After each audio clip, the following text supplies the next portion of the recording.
बिस्मिल्लाहिर्रहमानिर्रहीम।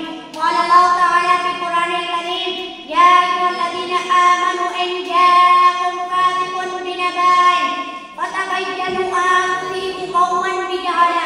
मेरा नाम आर्या है, मैं जमात चालन का तालिब इल्म हूँ। आज मुझे जिस मौजू पर लफ्ज़ का मौका मिला है उसका उन्वान है ज़बान की अलाक़तें।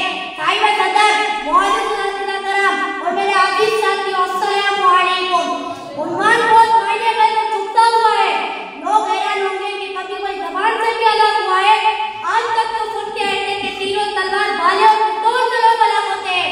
तो मेरे अज़ीज़ साथियों, जी हाँ, ज़बान से ये भी मुमकिन है कि तीर और तलवार का घाव वक्त के साथ भर जाता है, लेकिन ज़बान से लगा हुआ घाव कभी नहीं भरता। कहने को तो ज़बान बोझ का टुकड़ा है, लेकिन ये अपने अंदर खैर और शर समेटे हुए है। वो कहते हैं ना, ज़बान चीनी मुल्क गिरी। अगर ज़बान मीठी है तो गैर भी अपने बन जाते हैं, अगर कड़वी और काटदार हो तो अपने भी पनाह मांगते हैं। सदर दिवकर और मेरे अजीज साथियों, चले आए ज़बान की अलाक़तों का जायजा लेते हैं। ज़बान अगर ग़ीबत करे तो मुर्दा भाई के गोश्त खाने की मुजरानिक होती है। अगर बुरे नामों से पुकारे तो सूरतुल अजराफ का तर्जुमा आ जाता है। अगर किसी पर ताना धनी करे तो सामने वाले का दिल छली कर देती है। अगर सुल्तान तराजी करे तो करने वाले की कमर को बिछुओं से भर देती है। अल्लाह ताला सूरतुल बकरा में इरशाद फरमाते हैं, लानतल्लाहु अलल काज़िबीन, यानी झूठों पर अल्लाह की लानत है। अगर वादा खिलाफी बन जाए तो बेदीन बना देती है। अगर लिगाई बिछाई करे तो दो लोगों में दरार दिला देती है। अगर खुशामद करे तो चापलूस बना देती है। अगर तकब्बुर करे तो अल्लाह ताला के गज़ब का निशाना बना देती है। अगर लीडर की ज़बान झूठे बातें करे तो लीडर अवाम के दिल से उतर जाता है।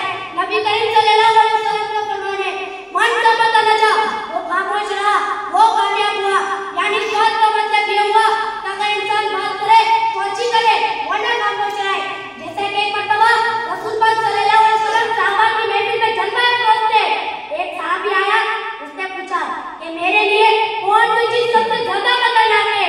रसूल पाक सल्लल्लाहु अलैहि वसल्लम ने अपनी ज़बान मुबारक को पकड़कर फरमाया, ये ज़बान सबसे ज्यादा खतरनाक चीज है।